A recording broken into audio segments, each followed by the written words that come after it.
Hello, you wonderful people, and welcome to another episode of Not Too Comic Book. This being a show where we talk about TV shows that are adaptations of comic books. For today's episode, I'm going to talk about the latest episode of Fear the Walking Dead. A lot of interesting things went down in this episode, so let's break it down. Well, first and foremost, we finally get fully introduced to a certain extent, the end is the beginning group. And the more we spent time with them, I was like, oh, this is sounding more and more like a cult. To be fair, we've come across quite a few groups that have kind of been very cult-ish in their own right. I guess you can make the arguments maybe like the Saviors kind of were to like the Wolves and stuff like that. They were kind of cult-ish in their own rights. But yeah, like basically we get introduced to Riley, played by Nick Stahl. I was like, oh, that's interesting. Think I kind of best know him from what immediately comes to my mind is playing John Connor in Terminator 3 Rise of the Machines. That's kind of like the first thing that comes to my mind. But obviously we're picking up with like Alicia, Wes, Luciana, and Al as they're, investigating. Like, they end up getting saved by people from this community, and it turns out, like, oh, they're underground operations and stuff. Like, I guess it's like they set the situation up, like, knowing they would get saved, I guess. I mean, because the later one is like, okay, we're using this as an opportunity to pump information, so that was interesting. But obviously we had heard, like, oh, they were underground. It's like, oh, they have a full-blown kind of civilization underground. Basically, they use the dead as for growing crops and stuff like that. And for them, it's part of like the cycle of everything. It's like, why they say like death isn't the end, it's kind of the beginning. It's a new beginning because that basically death has always been a part of life. Like, one thing dies, it feeds another aspect of like the whole ecosystem. And for them, it's like even with the dead walking amongst us, it's still a part of that ecosystem is still thriving, and they're taking advantage of it, and they're using the dead as a mean of nourishing the plants that they use to feed themselves, so on and so forth, or that feed the chickens that they use to feed themselves. Like, it's all part of their ecosystem. And so it's actually interesting when they bring people in, because it's kind of like a combination of Alexandria used to do this in the beginning, like before like Rick and them showed up. If I remember correctly, they did it for a little while, and then they kind of did their own version of it. They'd had a whole bunch of questions they'd ask people before people joined Alexandria. So that element is there. Also, it kind of reminds you a little bit of Al, when Al like interviews people to get their story. Like, Riley's kind of pumping all of them for information. And when you actually get their stories stacked together like that, it's like, oh, I didn't think about it. Like, all of you have lost a brother. It's like, right. I never correlated that together, but it's like, right. Had that conversation ever come up between these four characters? The fact is that they have such... I mean, to be fair, I guess it's like everyone's lost somebody in this. So, like, the fact is we all have lost our brothers doesn't mean anything necessarily. But it's just like I didn't really realize that till it was like, oh, they start naming their brothers. I was like, right, you all lost a sibling. And I also appreciate that, yes, they're all asking questions back, but it's Al that even like Riley's like, you answer every question with a question. It's like, yeah, that's Al for you. I mean, being the reporter and journalist that she is, it makes sense. But also, like, I mean, obviously that aspect has always remained true of her, because she's always been more forthcoming about getting people's stories rather than telling her own. She's been super reluctant to tell her own story. So it's like, it's very true to Al's character. So I thought that was kind of fascinating. But obviously they're planning... I didn't realize until I saw his name in the opening credits, because he doesn't actually pop up in the episode to the very end. But freaking Lionel Luthor himself, freaking John Glover. I was like, holy crap. I was so pissed at myself. I was like, right. I can't believe I didn't recognize that was his voice over the intercom. Like, he's the one he's Teddy, like, doing that voice that's constantly in the background the entire episode. Because at first when they were talking about Teddy, I was like, oh, Teddy's all around. I was like, oh, you mean he's dead? And it's like, no, he's very much alive. I was like, oh, okay. I thought we were going down the route of like, oh yeah, he's dead. I was even thinking that the walker that they keep taking people up to and be like, hey, what do you call, like, what do you see? And it's like, I was like, is that supposed to be Teddy? It's like, no, I'm like, Teddy's very much alive and everything. Once again, the whole thing of, right, another different name for the walkers. You always just forget that from time to time until you come out of the groups. You're like, all right. Wes is like, calls them eaters. There's what are they called, posters or something like that. I even love Al being like posters, and it's like the dead, and it's just like, we'll circle back to that. It's just, I love that, just kind of break from it just for that moment. But it's like, right, once again, just like different people from all over the place. Like, in the grand scheme of things, it makes sense that not everyone would, no one, like, no group, like one group would name them all the same, you know, like everyone's going to have like their own name for them, like biters or so on and so forth. You know, it's just interesting. No, it just you get reminded of it every time you get introduced to like a new group, and it's like, yeah, this is our naming convention for the dead. You know, but nevertheless. I was wondering what they were doing when they were setting up the West storyline, because it's like, oh, there's an artist here. It's like, oh, do you draw? And it's like, yeah. And he's like, yeah, I kind of follow my brother. So, but the way he kept looking, I was like, are we going to say that his brother's like, no, he's saying his brother's dead. But then lo and behold, it turns out his brother Derek is alive, and he is the one painting all this stuff. And it's like, okay. This also presents an opportunity for him, because it's like, hey, we can use Derek, obviously, like, hey, we can use Wes's connection to Derek, them being brothers, as a means to get pump him for some information. So, obviously, you know, Wes is kind of learning, like, Derek, like, I thought you got ripped to pieces, and it's like, yeah, I wanted some, like, what was it, like, condensed milk or whatever for, or sugar or something like that for his coffee, because Wes is like, if you would just drink your coffee just normally, we wouldn't be in the circumstances. But it's like, yeah, he got overwhelmed. Talked about the fact is that he kind of like, his circumstances were dire, passed out, woke up, and he was saved.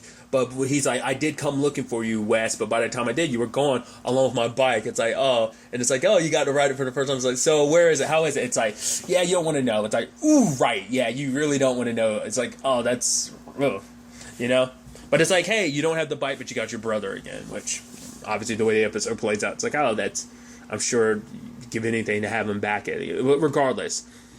It was immediately like, once again, this like culty thing of like, right, I see things a little differently, but it's like, you know, it's like, oh, we're trying to get you all to see, like, look at that walker and see a certain thing, but it's like, don't worry, no one gets it on their first try. But obviously it's like, once again, what a cult does, like, if you're emotionally, like, damaged enough, like, that's what cults do. They find people that are vulnerable and then like warp them, you know, and it's like use that vulnerability as a mean to draw them in. So it's like you see a lot of similarities and like immediately with this whole operation. But Wes is the one that's kind of giving his brother the benefit of the doubt, because he's like, maybe these guys aren't the ones who attacked Tank Town. I mean, even if they were, maybe they weren't the ones, maybe they weren't coming after us, they were just coming after Jenny, and she tried to like spook us by making them seem as scary, but it's like, nah, they were just coming after her. But it's like, yeah, but that doesn't apply to just Tank Town. What about Morris's people being locked up in that tower and everything, and like them being made sick the way they were? So it's like, yeah, like there's definitely more going on here. And then there's the whole situation with like him being like, oh, Derek coming back being like, oh yeah, make sure you eat the shepherd's pie or something like that. And it's just like, what's this weird like nod between him and Riley pulling him away? So it's like, what's going on there? I don't remember if this is before or after we learned that their full intention is to basically, I think it's later on we learned that their full intention is to basically become so self-sustained that they basically don't have to deal with the surface anymore. It's kind of like that world is lost. Basically, we're going to start from the beginning now. I'm like, okay, the end is the beginning. So by destroying, I guess they plan on destroying the surface, and then like the underground, it's going to be that. Why that necessarily has to be, I guess, because for them it's like being on top. And I guess that's the message like Garrett's trying to get across. It's all too much about we're trying to claim the past again, like trying to reclaim what life used to be. We're trying to live in some shape or form like that. It's like the past is gone, that way of living is dead, you know, so we don't, I guess, need constant reminders of that world. That world is always going to be there. It's always going to be a constant reminder. So we're going to eventually, once we sustain everything completely, we're going to just shut ourselves off from the rest of that world.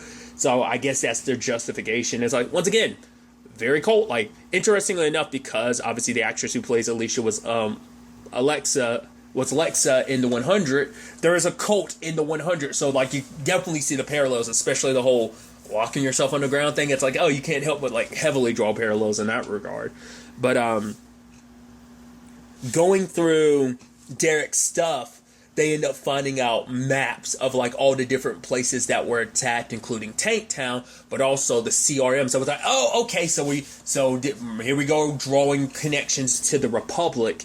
Really quickly, I'm a little all over the place. I do apologize, but I'm going to say, like, are they trying to like nuke the surface? Is that what their plan is or something? Because once again, it's the damn keys. The end is like a meal and everything like that. It's like, once again, that's the big thing of like, what's this key about? It didn't like, because obviously like Jenny had like key symbols and stuff like that too. So I don't know whether she has keys, like why they were, maybe that's one of the reasons they were going after Jenny, because like she had the key or whatever. Maybe that's what that's it.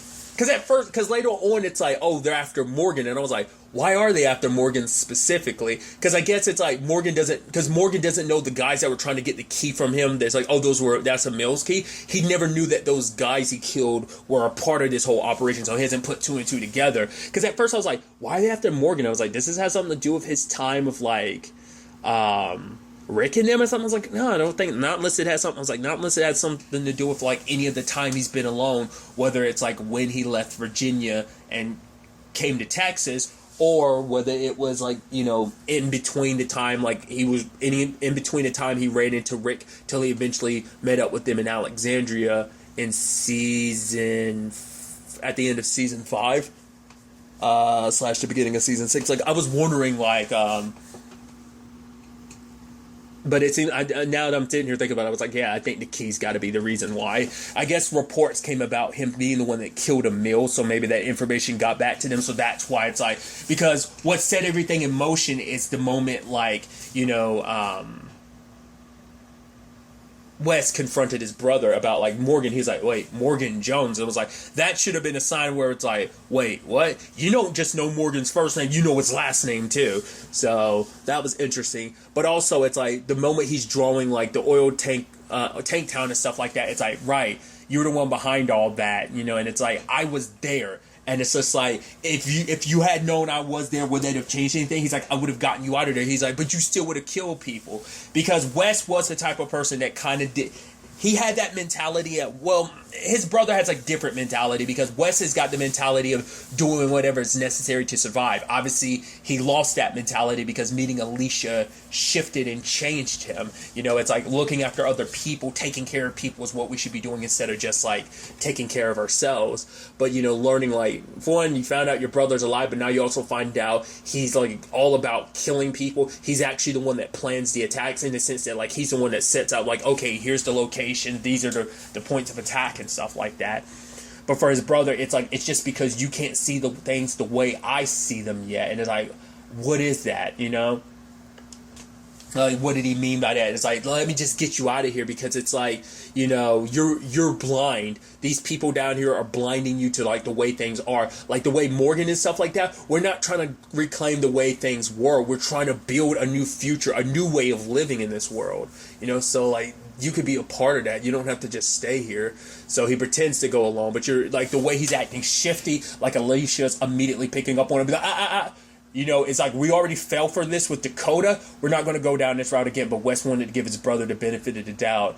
But lo and behold, oh, never mind. It's they're trapped. Now they're about to get embalmed. So it's like, oh, this is about to suck. And Wes was going to be up first until his brother was like, hey, tell him the information he needs. Riley will kill you. It's like, let me show you. Like, you know, and it's like, they walk up to that walker, and it's like, you know, and Wes asks him, he's like, I just got one question. The fact is, the way you were able to attack Tank Town, you had insiders there the entire time. So that information was getting back to you. So you had to have known I was there at Tank Town during that. And it's like, he did, and he still went along with it. It's like, I could have died. And that was also the thing for Wes. It's like, more so than just me dying, like, there were good people, innocent people there that died. But for them, I guess it's just a thing of like, if you can't see things for what can't see things a certain way, even though they want to make it seem like, well, if you can't see things a certain way, you can kind of go, you don't have to be a part of us. But it's like, I guess for them, it's like, well, if you're on the surface and you don't see things the way we see, you're as good as dead. Because once again, I think they're going to nuke the surface, and that they're going to make it so that the world on top can't be restored. So they plan on destroy. Like, that's why I think, like, because we know the Republic is well stocked, so they might have, they have access to helicopters and stuff like that. So maybe this is like some nuclear codes type of stuff. We don't know the full extent of. We gotten peeks behind the curtains with a tiny bit with The Walking Dead. I think this show is actually probably giving us. Oh no, because actually I'd say World Beyond is probably giving us the biggest peek into the Republic. This being next, and then probably like The Walking Dead, just because The Walking Dead hasn't really touched on that too much because they're the ones that are the most disconnected. Well, they might be bringing it back with the ending and stuff like that, with like, Ezekiel and them getting taken, like, Stephanie and all that. That might have been connected to that. You would think so. We'll see. But the only reason why I think otherwise is because the uniforms are different. Because I think even the uniforms in World Beyond are different from the ones that the Republic has, like, in this series. And obviously it's different from whoever it is that, quote-unquote, Stephanie was with and lured Ezekiel and them into that trap at the end of, the pseudo-season finale. But also we got a more peak with it with Princess's episode. But, so I don't know. It almost seems like it's 3 different groups, but it also seems like it's the same unit. But it could just be like, well, we are covering very different areas across the U.S. We're in Texas, we're in, Virginia. So it's like, it could just be subsections of those groups in different locations just are, they're like, God, what's the word I'm looking for? Essentially like sleeper cells in each, like, scattered around. Because, like, they have their main like place home that's hidden away, but they probably have like different like once again, we don't know their full operations. I could be reading too much into everything, could be wrong. But when Wes is forced to look at the thing, and for him it's like, I see someone that's just, even though he's walking around, he's still dead on the inside. And Derek's like, that's exactly how I felt when I got here. So for him, he's excited because I think for him, it's like, you're kind of getting the picture, you're understanding. But for Wes, it's like, I wasn't talking about myself. And he turns to his brother because it's like, you're not the person that you were anymore. It's like, I know who you were. And like, you are dead on the inside now. You might be walking around, but you're dead. Like, just because you don't, who you were before is long gone, and it's like the person in front of him is just kind of essentially a walking corpse. And so they struggle over the gun. I was nervous. I was like, they could kill Wes just like this, and that'd just be the saddest thing. But I was like, because I was like, it didn't seem like he was turning that against his brother. I didn't know if it was going to be a thing of the shot's going to go off and we don't know who got shot. But I wasn't expecting his brother to get pushed into the walker and get chewed on. It's like, I loved you, and, kills his brother so his brother doesn't become a walker. So they manage to escape. He takes Riley hostage and they manage to escape. But then there's all those walkers that are like their mouths sewn and embalmed and everything. They're getting by. And Al, being Al, saw someone from the Republic and had to take off the mask to see whether it was Isabel or not. Luckily it wasn't. But, Alicia sacrificing herself like that. Interestingly enough, considering she brought it up earlier in the episode about her mom and everything, so making a similar sacrifice in a blaze. Wes didn't want to leave her behind because, like, it's like putting other people before yourself. But, Alicia was adamant, and it's like the argument, and that becomes a conversation later on. It's like, were you trying to save them because you are very nobilistic, or is it just a situation of you're trying to sacrifice yourself like your mom? Like, on some level, does Alicia have a death wish? I mean, I think it's just a thing as, and that's going to play a part in this. It's like, Alicia's lost. Like, the fact is, she literally lost the only family she's ever known. She's lost a lot of people, but she's lost the only family she's known. The only last connection she still has this family surrounded, but it's like, she lost her mom. Well, yeah, she lost her mom. She lost her brother. Pretty back to each other.